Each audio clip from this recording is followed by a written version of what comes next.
Iya.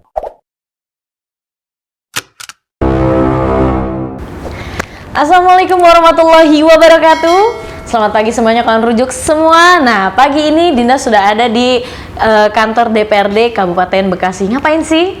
Nah, sebelum kita ngobrolin panjang, Dinda mau intermezzo sedikit nih, di mana DPRD ini merupakan sebuah lembaga legislatif ya, yang menaungi atau yang mengurus semua urusan-urusan suatu daerah yang sudah ditunjuk pastinya, dan merupakan bagian dari pemerintahan yang akan menjalankan visi misi dari daerah tersebut.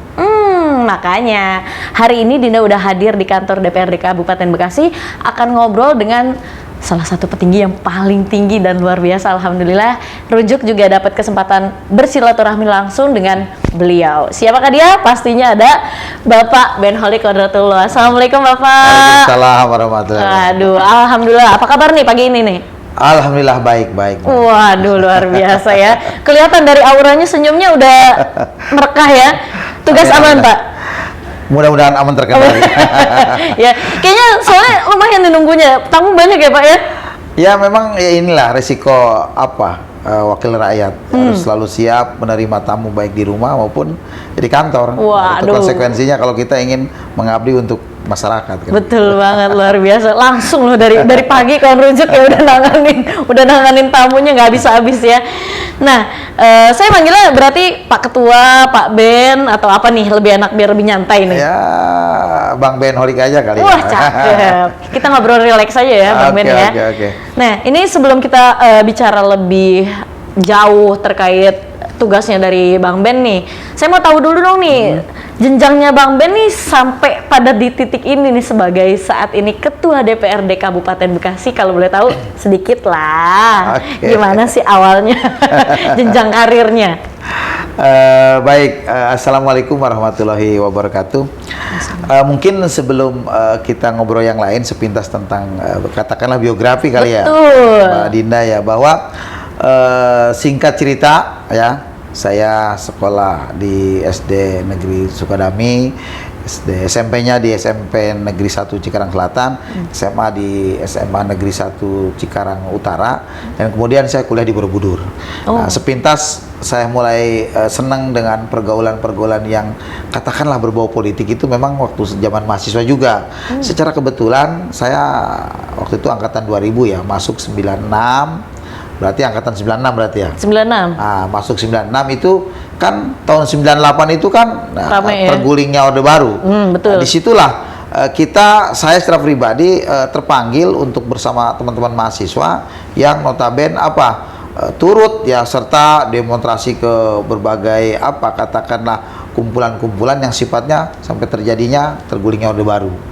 Ikutan berarti waktu itu ya? Dari situ saya aktif dengan teman-teman yang pada akhirnya terus jadi menggeluti hal tersebut, walaupun pendidikan yang saya ikuti sebenarnya kan ekonomi. Jurusannya jauh ya. Nah, nggak ada hubungannya. Dari situlah kita kemudian sepintas ya kan ngerti perlahan dunia perpolitikan. Saya akhirnya diwisuda tahun 2000, dan kemudian waktu zaman Presiden Pak Gus Dur ada yang disebut BPD. Waktu itu Badan Perwakilan Desa. Nah, di mana hal tersebut pertama kali ada. Nah, saya ikut di Desa Serang karena saya tinggal di Desa Serang.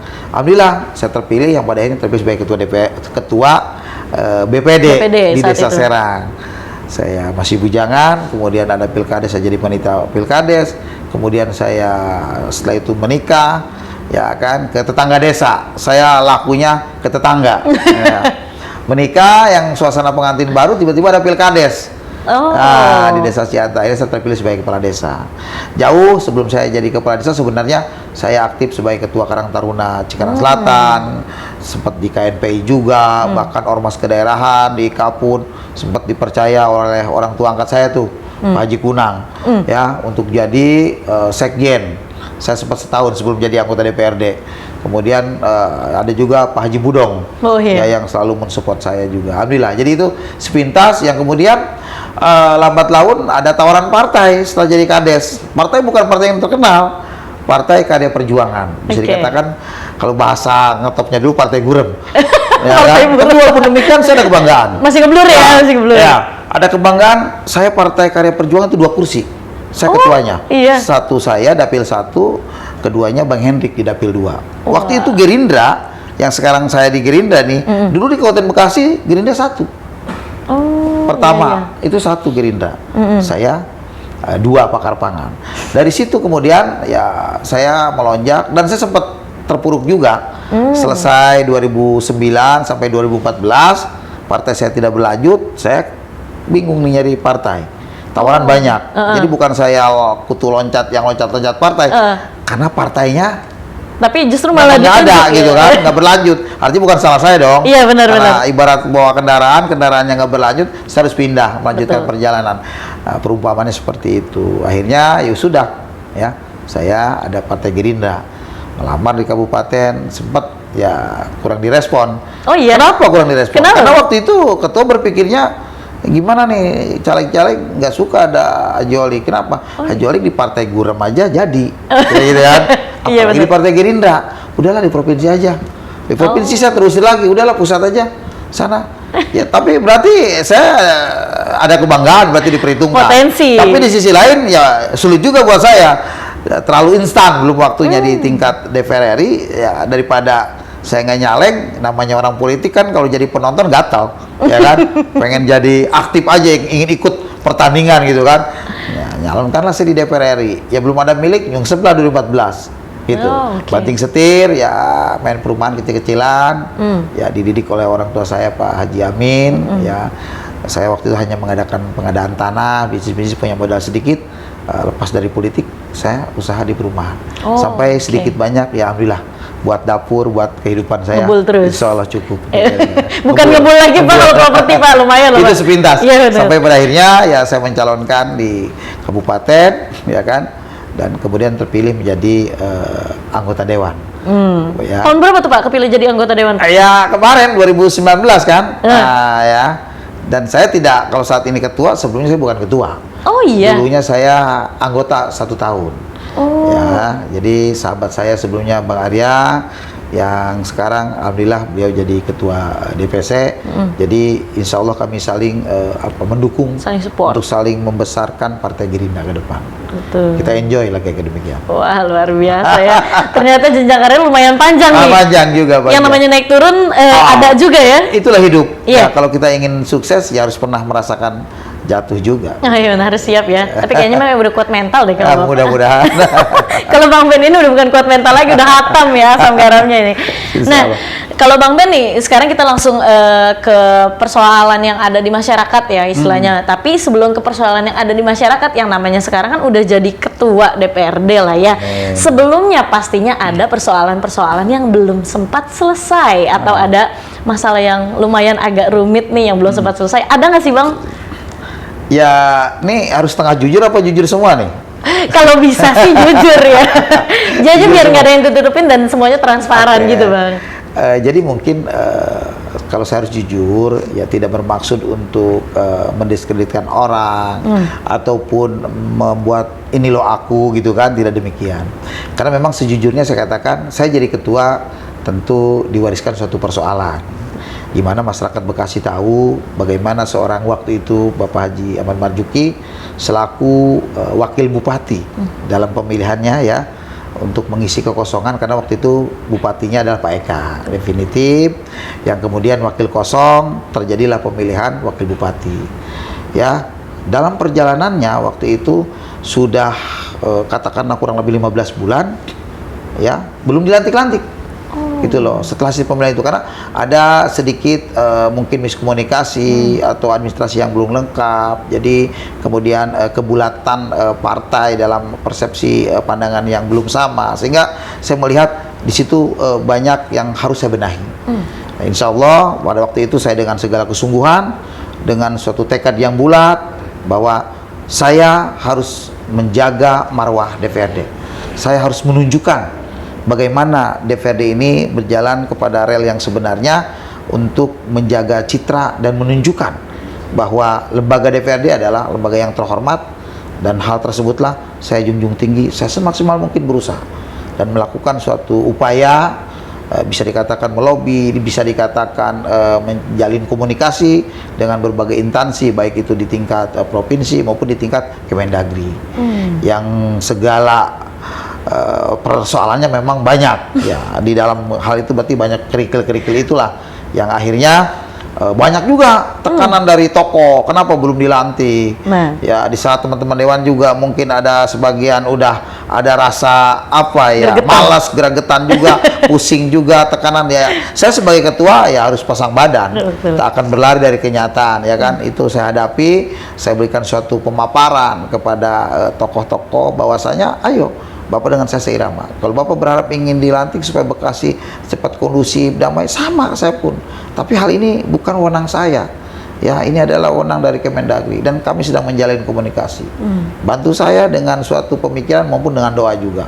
Saya bilang, ya alhamdulillah dalam perjalanannya, ya kan, sebelum dilantik itu di luar dugaan, ya Bupati Bekasi waktu itu Bapak Haji Eka Supriyatmaja meninggal. Nah, pada saat meninggal, ya otomatis ini makin kacau. Agak rumit ya. Makin rumit, wakil bupati belum ada, bupatinya kemudian meninggal, sekda juga waktu itu, setahu saya belum ada. Kemudian kepala dinas itu 9 sampai 11 orang, ya 11 dinas kosong, hanya PLT. Ini persoalan yang seumur hidup mungkin inilah yang terberat dalam karir politik saya. Dan bagaimana masukan dari berbagai ormas, desakan-desakan banyak pasti ya, rekan-rekan media, baik itu desakan, baik itu kritikan, baik itu masukan, ini resiko gitu loh. Nah jadi kami karena memang dasarnya DPR ini adalah kolektif kolegial, kami mempunyai suatu pemikiran yang sama dengan para wakil ketua, ya tidak ada suatu egosentris bahwa aku loh yang paling berjasa Benholik dari Partai Gerindra misalkan. Kami tidak bicara seperti itu. Ayo kita bareng-bareng.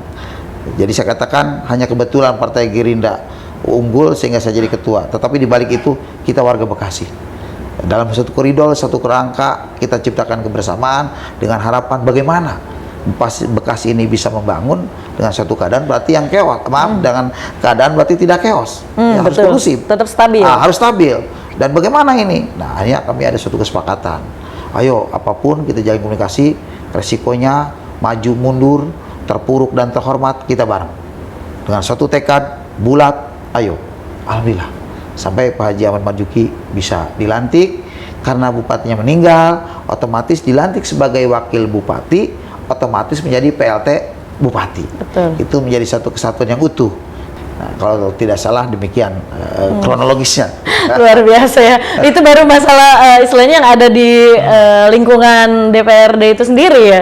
Belum sampai ke polemik masyarakat maksudnya kayak gitu.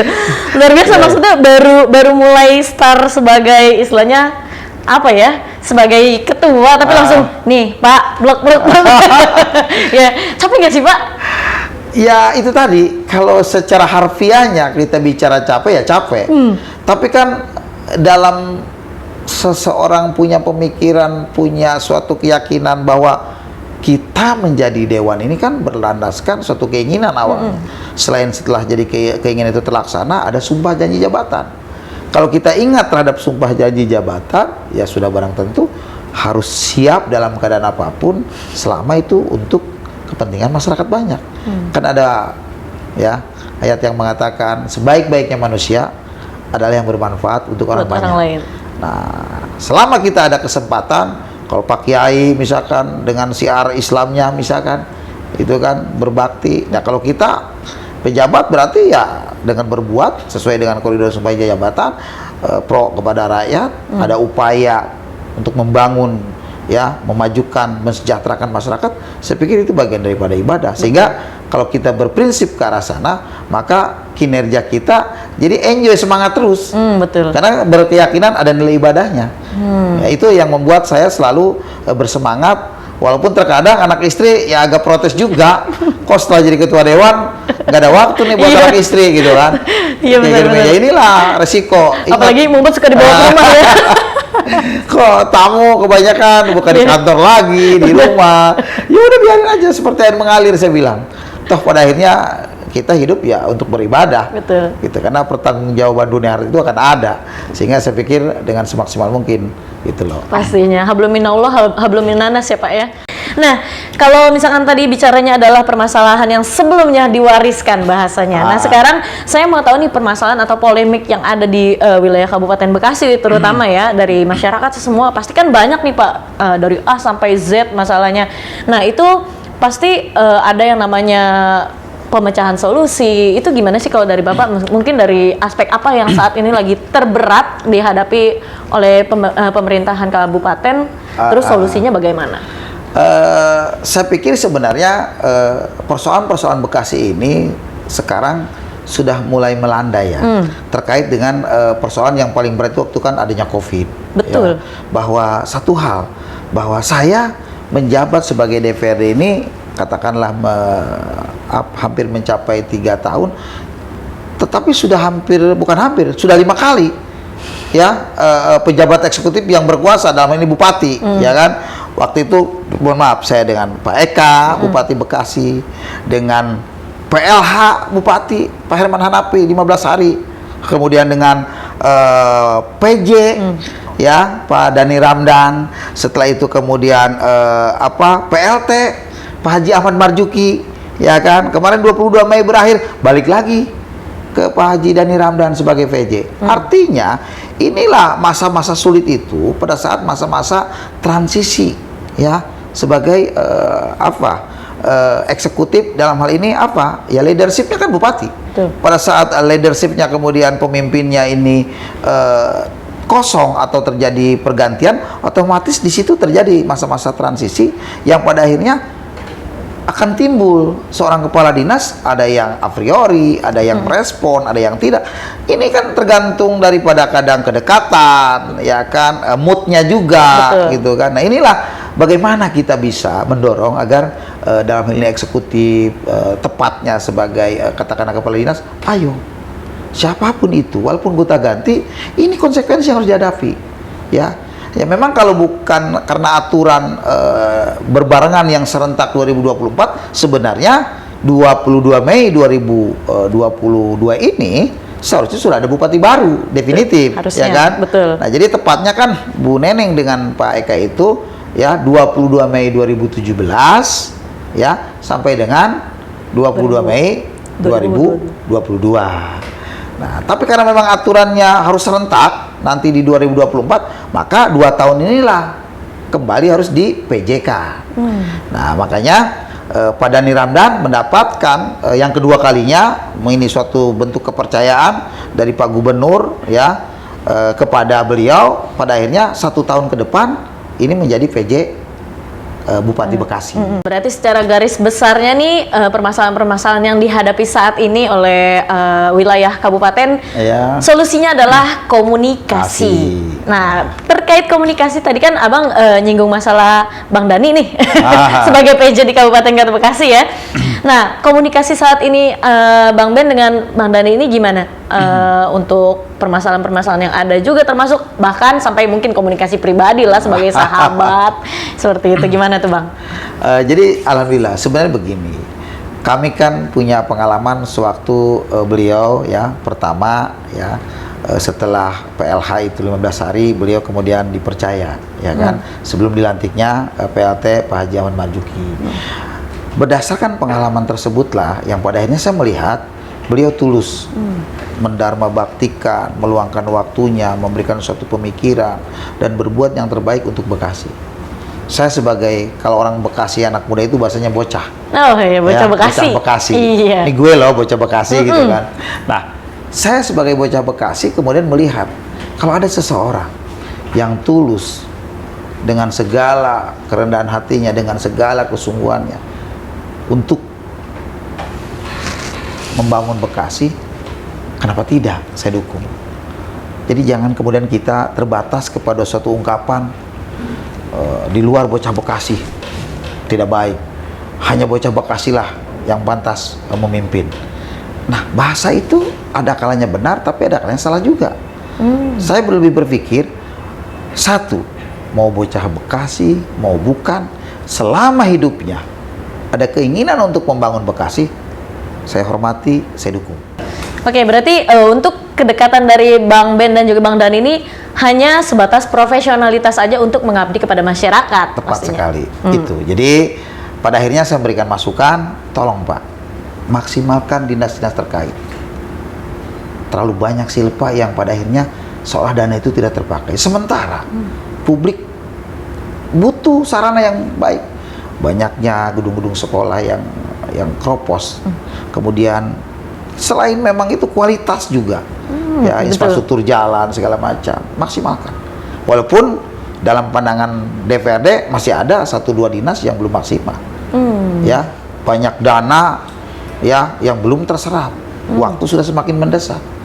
Di sini saya tetap mengkritisi kepada beliau, ya walaupun tidak kasar bahasanya kan, tolong dong Pak, sesuai dengan komitmen nih dinas nih, bla bla bla bla, begitu. Itu tolong dong Pak, begini.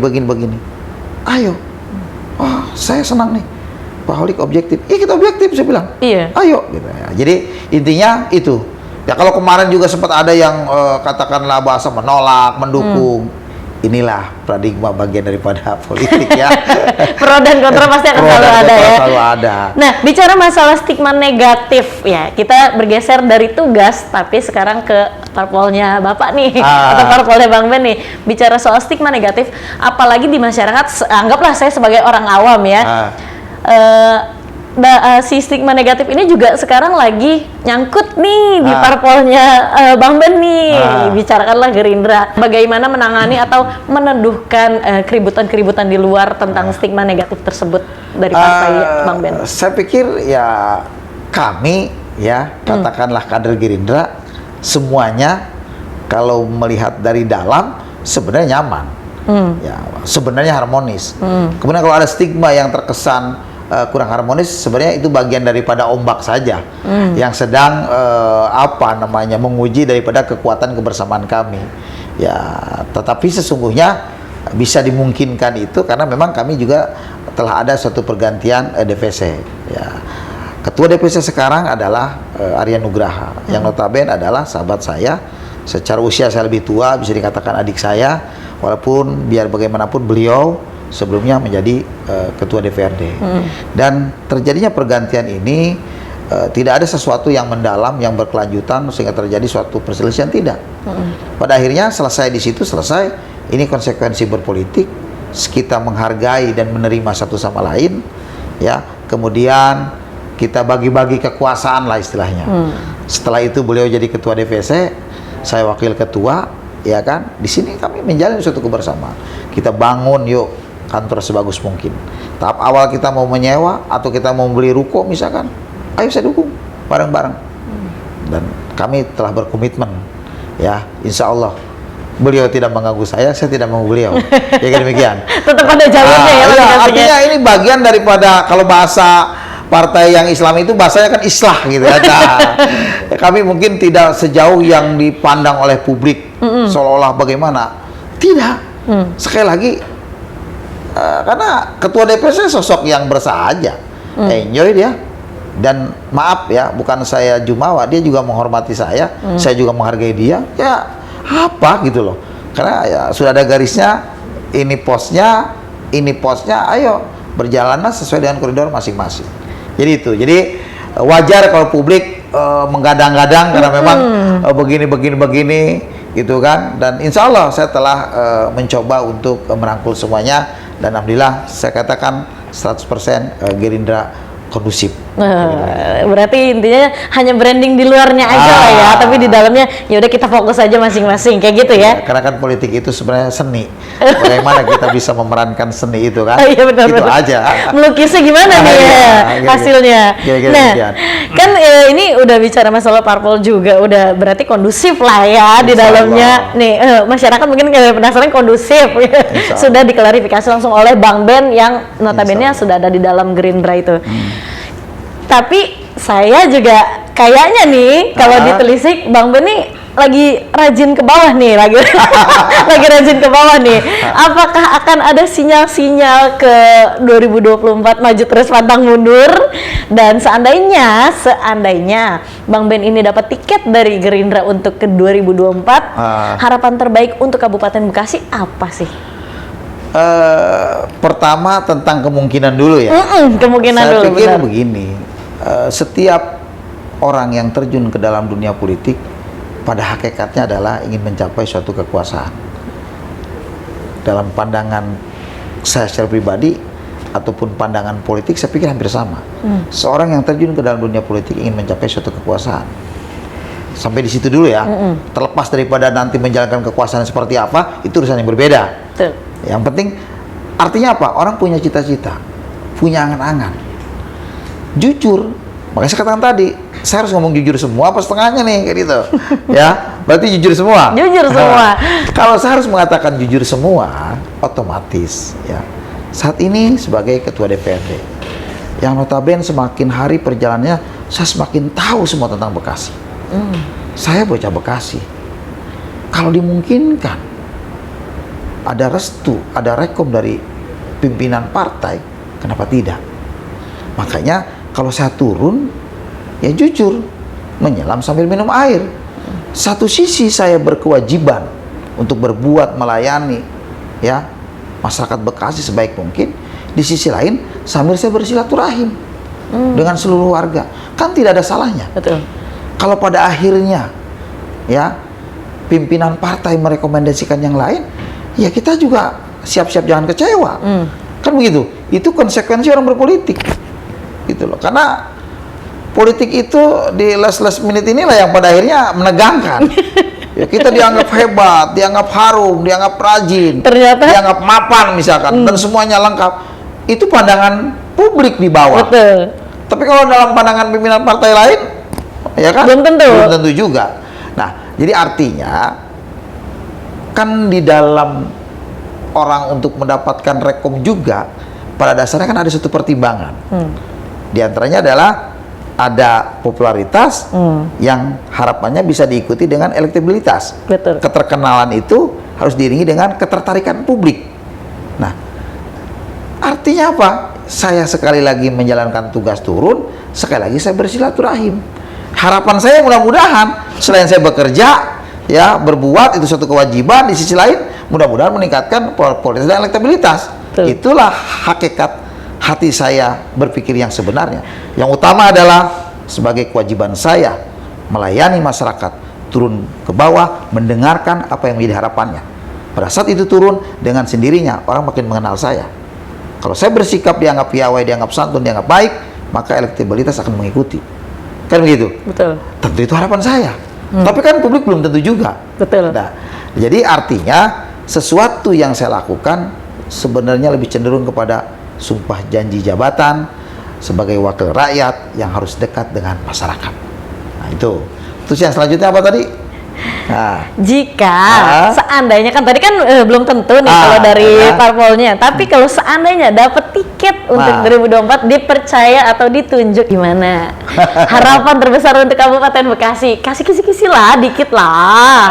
saya pikir begini, kalau tadi mengatakan berandai-andai mendapatkan tiket kan sudah saya jelaskan. Tapi kalau nanti mau ngapain, ya kita jangan juga berandai terlalu berlebihan lah. Saya pikir itu, aduh, nanti dulu dah ya. Nanti takut menjadi salah penafsiran di publik ya. Saya pikir mau ngapain, ya biarkan seiring berjalannya waktu. Ya bila perlu nantilah episode yang berikutnya aja. Jangan saya didesak ya, mohon maaf gitu. Kan kita jujur-jujuran nih Bang, nih nggak ada sedikit kisi-kisinya Abang mau ngapain setelah ini gitu. Bocorannya. Kesimpulannya ya sudahlah, nanti aja akan datang. Tetap ya, ya gitu. rahasia perusahaan ya. Nanti saya berpikir dulu ya. Gitu. Karena tadi gitu kan, itu nanti aja. Oke, siap. Saya masih belum dapat bocoran ternyata ya. Nah, Bang Ben, berarti boleh lah ya untuk nextnya, kan sekarang saya belum tahu nih, nextnya ntar Abang terjun ke masyarakat langsung ngapain aja, boleh ikutan lah ya? Ya sekali-kali boleh, tapi jangan terlalu banyak tahu juga. Gitu. Kenapa tuh Bang boleh banyak tahu? Bang? Ya kalau terlalu rahasia dapurnya terlalu banyak tahu, ngeri-ngeri sedap lah. Kita menghindari hal-hal yang nanti takut berpikir menjadi lain juga. Itu tadi saya rajin demi untuk masyarakat. Selebihnya biarkan masyarakat yang menilai. Kenapa sebocah Bekasi akan sangat peduli kepada majunya Bekasi, itu aja. Misalnya bocah Bekasi dipercaya sama masyarakat, kan masyarakat juga udah tahu juga nih tentang personalitinya Bang Ben.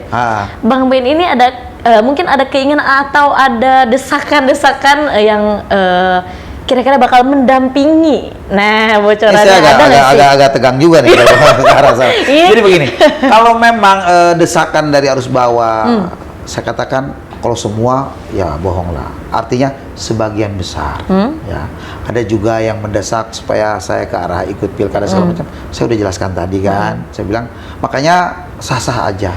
Ada yang mendirikan juga termasuk Sobat Benholi. Itu ada juga memang sudah ada sebelumnya relawan Benholik itu adalah janji saya setelah jadi DPR Dewan terpilih akan melayani terhadap masyarakat yang sakit apa, maka dibentukkan relawan. Tetapi setelah relawan ini berkembang, kemudian banyak, salah satunya di utara pendukung berat tak terbendung ingin mendirikan Sobat Benholik, akan menghantarkan Benholik ke Bekasi 1 2024 misalkan. Kalau sudah tidak terbendung, saya katakan ya udahlah silakan aja gitu kan. Tapi satu kuncinya Pak Ketua harus datang. Oke, gue cuma datang doang loh ya. Iya. Karena kalau masih jauh 2024 2 tahun lagi kalau dari sekarang nanti mohon maaf itu saya kan dari ekonomi yang bisa dikatakan sederhana gitu loh. Itu tentu perlu biaya. Saya bilang, "Oh enggak, Pak. Kami tidak melakukan apa-apa. Kami hanya ingin bergaul sambil menyuarakan karena Bapak bocah Bekasi, kenapa tidak?" Ya silakan saya bilang. Tapi selebihnya gimana nanti aja. Kenapa? Jangan sampai kesannya saya jor-joran nanti tidak mendapatkan tiket. Ini kacau saya bilang kan. Nanti bisa kacau nih dunia persilatan ya kan. Nah, makanya saya bilang oke, ya silakan aja dengan segala kesederhanaan, sesuatu yang wajar karena itu pun atas dasar desakan mereka yang tak terbendung. Ya, tapi kalau saya secara pribadi ya kita landai-landai aja, udah lurus-lurus aja dulu. Saya pikir itu. Berarti intinya sebenarnya desakan dari bawah ini udah cukup kuat lah ya adrenalinnya. Tapi Bang Ben ini menyerahkan sepenuhnya balik lagi kepada Gerindra itu sendiri untuk lampu hijaunya. Artinya dukungan dari bawah kalaupun mau ada mengalir dengan sendirinya silakan. Kalaupun pada akhirnya kan kita sebagai kader partai ya maka akan tunduk kepada apa yang menjadi perintah dan ketentuan. Kalau pada akhirnya tidak sesuai juga harus legowo pastinya. Itulah, orang berpolitik. Oke, kalau kayak gitu harapan Bang Ben nih buat Kabupaten Bekasi ke depannya biar mungkin lebih baik lagi atau mungkin ada something yang belum selesai kita bangun bersama, itu solusinya boleh dong Bang ke kawan rujuk semuanya? Ya, saya pikir begini, kalau sepintas tentang ini di penutup aja nih ya. Iya, betul. Artinya saya ingin mengajak semua komponen masyarakat Bekasi, baik yang ada di pemerintahan, di masyarakat, di ormas, di LSM maupun di media misalkan, alangkah baiknya buatlah suasana sejuk di Bekasi, biarkan kami akan berbuat yang terbaik untuk Bekasi, karena persoalan Bekasi adalah suatu persoalan yang bisa dikatakan terumit se-Indonesia. Kenapa demikian? Kenapa? Karena di Bekasi ada 7.000 perusahaan. Ya, infrastruktur jalan harus berkualitas. Kenapa? Karena kendaraan-kendaraan yang berat. Kan gitu. Bagaimana lingkungan, sampah berserakan. Kenapa begitu banyak? Karena banyaknya penduduk. 3 juta lebih ke depan. Ini sekarang 3 juta. Bayangkan, penduduk 3 juta bisa dikatakan ya di provinsi lain tidak ada yang 3 juta misalkan kan.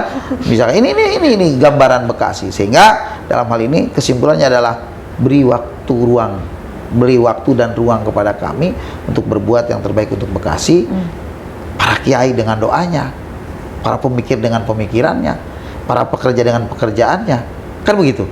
Jadi insya Allah apabila kita sepakat untuk membangun Bekasi, satu sejalan, satu pemikiran, ya, maka insya Allah Bekasi ke depan bisa menjadi lebih baik lagi. Amin. Nah, Bang Ben, kita udah hampir sampai di penghujung obrolan kita pada hari ini. Sebelumnya saya terima kasih juga buat Bang Ben nih, sudah ngeluangin waktu, sudah siap saya kulik untuk masalah pekerjaan, bahkan sampai persiapan ke depannya bagaimana.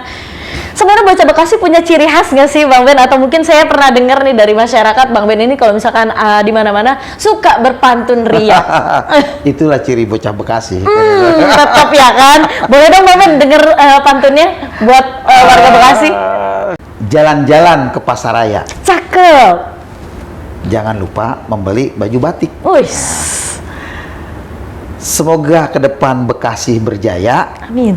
Itu doa yang terbaik dari seorang BN Holik. Wah, luar biasa kawan Rujak semuanya. Pantun dan Holik gak ada lawannya pokoknya. Sekali lagi terima kasih banyak Bang Ben ya. Mudah-mudahan setelah ini tambah maju, tambah lancar, tambah jaya. Amin. Dan itulah dia kawan Rujak semuanya, obrolan ringan saya bersama Bang Ben, yaitu selaku Ketua DPRD Kabupaten Bekasi, yang alhamdulillah hari ini bisa ditemui karena beliau sibuk sekali loh. So, jangan lupa buat teman-teman semuanya, kalau ada pertanyaan, ada kritik dan juga saran, boleh langsung tulis di kolom komentar. Jangan lupa diklik like dan subscribe-nya juga. Dinda Putri pamit. Wassalamualaikum warahmatullahi wabarakatuh.